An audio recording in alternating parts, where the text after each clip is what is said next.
If you want to understand why you are gaining weight despite doing everything right, forget calories, forget willpower. Look instead at your metabolism, and specifically at the part of your metabolism that nobody in the standard health conversation ever talks about. Because the conventional explanation for unexplained weight gain, you are eating more than you think, you are moving less than you think, your portion sizes are wrong, your discipline has slipped, is not just incomplete. For a significant number of people, it is simply wrong. And being told the wrong explanation repeatedly while trying harder and harder at the wrong solution is one of the most demoralizing experiences in modern healthcare. I have spent 13 years in emergency medicine. I have seen the downstream consequences of metabolic dysfunction, the type 2 diabetes, the cardiovascular disease, the fatty liver, the hypertension in patients who spent years confused about why their body was not responding the way it should. And what I have come to understand, both from the clinical literature and from watching patients struggle with exactly this problem, is that for a growing number of people, weight is not a behavior problem. It is a metabolic signaling problem. The body is not storing fat because of excess. It is storing fat because the hormonal signals that govern energy use have been disrupted in a way that no amount of eating less and moving more can fix on its own. Hi, my name is Dr. Miles, emergency medicine physician with 13 years of frontline clinical experience. What I want to do in this video is explain the specific metabolic mechanism that drives unexplained weight gain in people who are, by every conventional measure, living healthily. What is actually happening at a hormonal level? Why standard advice consistently fails this group, and what actually addresses the real problem? Because once you understand the mechanism, the path forward becomes completely different. What metabolism actually is and where it breaks. Most people have a simplified picture of metabolism that goes something like this. You eat food, your body burns some of it for energy, whatever's left over gets stored as fat. Eat less, store less. Move more, burn more.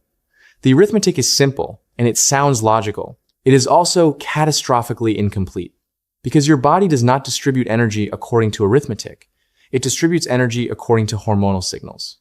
And those signals decide, moment to moment and meal to meal, whether the energy coming in gets burned for immediate fuel, stored in muscle as glycogen, directed to the brain and organs, or locked away in fat cells. The calories themselves do not make that decision. The hormones do. The hormone most central to that decision, the one that acts as the master switch between fat burning and fat storage, is insulin. When insulin is elevated, the body is in fat storage mode. The door to fat cells is open for deposits and locked for withdrawals. When insulin is low, the body can access stored fat and burn it for fuel. Every meal raises insulin to some degree. The question that determines your body composition over time is not how much you are eating.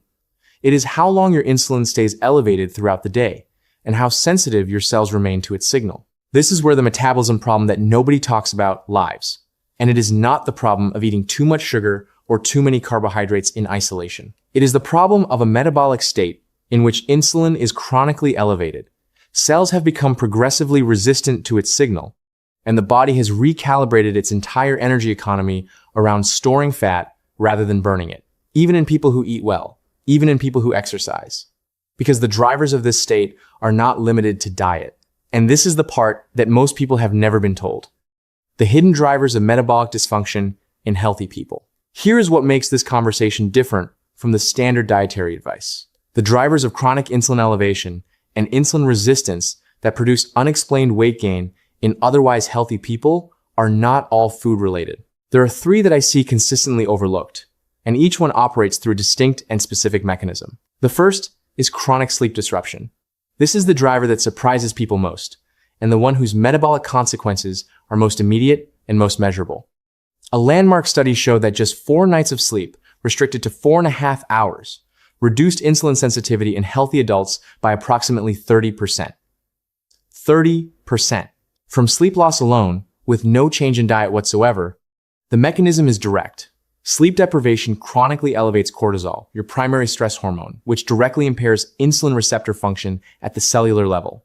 At the same time, disrupted sleep elevates ghrelin, the hormone that drives hunger, and suppresses leptin, the hormone that signals fullness.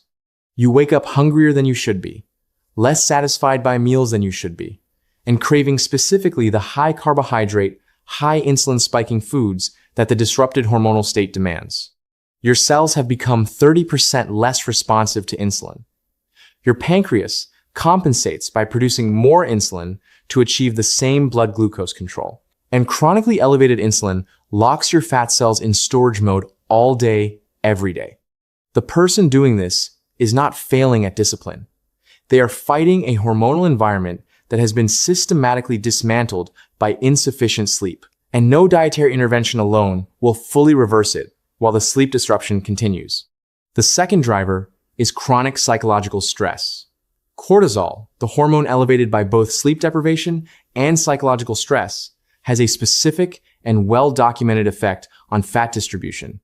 It preferentially drives fat deposition into the visceral compartment, the fat stored around the abdominal organs, rather than under the skin. Visceral fat is metabolically active in a way that subcutaneous fat is not.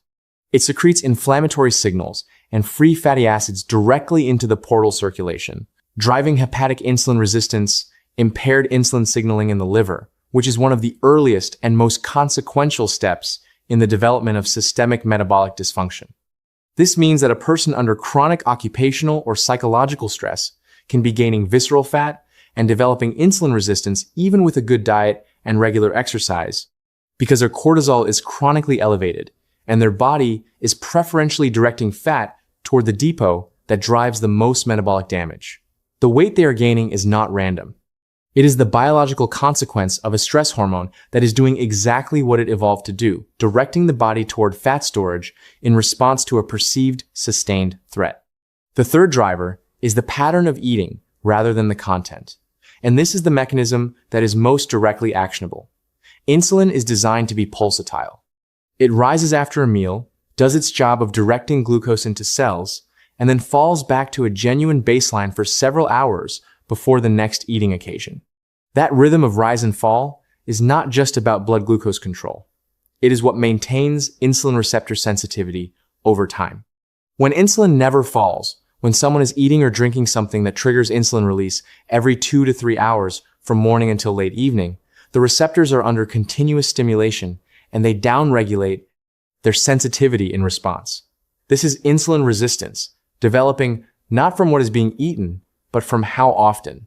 A person eating genuinely healthy food, whole grains, fruit, lean protein, healthy snacks between meals, but eating across a 16-hour window with almost no genuine gap between eating occasions, is keeping their insulin elevated for most of their waking hours. Their body never receives the prolonged low insulin signal that allows fat cells to release stored energy. And over months and years, the progressive insulin resistance that develops from this pattern makes the problem self-reinforcing. If this is giving you an explanation for your own experience that you have never had before, please subscribe to this channel right now. I make these videos because the standard conversation about weight and metabolism is leaving out the biology that matters most, and the people paying the price for that gap are the ones already trying the hardest. Every subscription helps this content reach further. Hit the button and let's keep going. Why standard advice fails this group specifically? The conventional response to unexplained weight gain is almost always some version of the same prescription. Eat less, move more, cut calories, increase cardio, track your food more carefully. The implicit message, even when it is delivered kindly, is that the problem is behavior and the solution is more discipline. This advice fails healthy people who are gaining weight for one specific reason. It targets the arithmetic of energy balance, while the actual problem is the hormonal environment that governs how energy is used. Cutting 200 calories a day does not lower chronic cortisol. Doing an extra 30 minutes of cardio does not restore insulin sensitivity degraded by 4 nights of poor sleep. Reducing portion sizes does not change the fact that insulin is elevated for 14 hours a day because eating occasions are too frequent and too close together. What makes this particularly demoralizing is that the people this advice fails most completely are the ones applying it most conscientiously. They are tracking their food. They are hitting their step count. They are eating the right things. And the weight continues to climb or refuses to move because the mechanism driving it has nothing to do with the intervention being applied. The metabolism is not broken. It is responding precisely as it should to the hormonal signals it is receiving. Fix the signals, and the metabolism responds. Continue applying the wrong intervention, and nothing changes except the person's confidence in their own ability to manage their health. What actually addresses the real mechanism? Once the mechanism is clear, the interventions become specific and logical. They are not complicated, but they are different from what most people have been told to do. Sleep is the first and most non-negotiable lever. 7 to 9 hours of consistent, quality sleep is not a lifestyle preference for people with unexplained metabolic weight gain. It is the biological condition under which cortisol normalizes, insulin sensitivity restores, ghrelin and leptin recalibrate, and the hormonal environment that governs energy use returns to a state where fat burning is possible. No dietary strategy can fully compensate for chronic sleep insufficiency.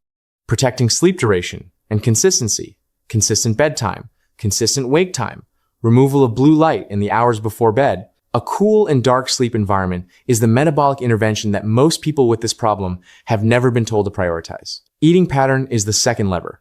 Creating genuine windows during the day when insulin can fall to a true baseline, not just lower than an hour ago, but actually low, allows insulin receptors to restore and maintain their sensitivity. This means real gaps between eating occasions, not grazing, not healthy snacks every few hours, not protein shakes mid-morning. 3 meals within a compressed eating window, with genuine fasting gaps between them, is the structural change that allows the hormonal environment to reset. Research published in Cell Metabolism demonstrated that restricting eating to a 10-hour window without changing what or how much was eaten produced significant improvements in metabolic markers, including insulin, sensitivity, blood pressure, and body composition. Stress management is the third lever, and the hardest to give precise instructions for, because the sources of chronic stress are individual. But reducing cortisol load through whatever means are available and sustainable, whether that is structural changes to work patterns, daily practices that activate the parasympathetic nervous system, such as exhale extended breathing, or addressing the psychological sources of chronic stress directly, is not optional for people whose weight gain is being driven by cortisol-mediated visceral fat accumulation. Exercise helps here, but specifically, moderate aerobic exercise.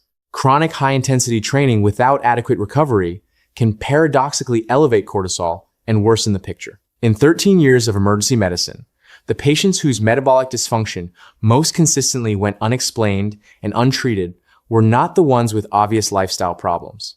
They were the ones who looked after themselves by conventional standards, who exercised, who ate thoughtfully, who did not smoke and barely drank, whose standard blood tests came back reassuringly normal because fasting, glucose, and total cholesterol do not detect insulin resistance in its early stages. And insulin resistance in its early stages is exactly where the unexplained weight gain is coming from.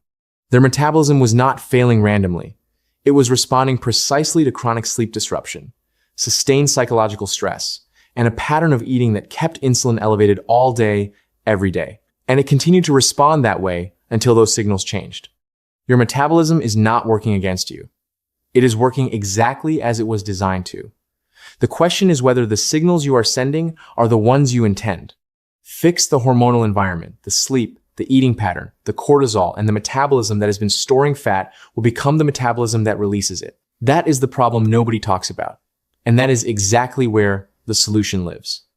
If this video gives you an explanation that finally fits your experience, please subscribe to this channel and share it with someone who has been trying everything and cannot understand why nothing is working. They deserve to know the real mechanism. Thank you for watching.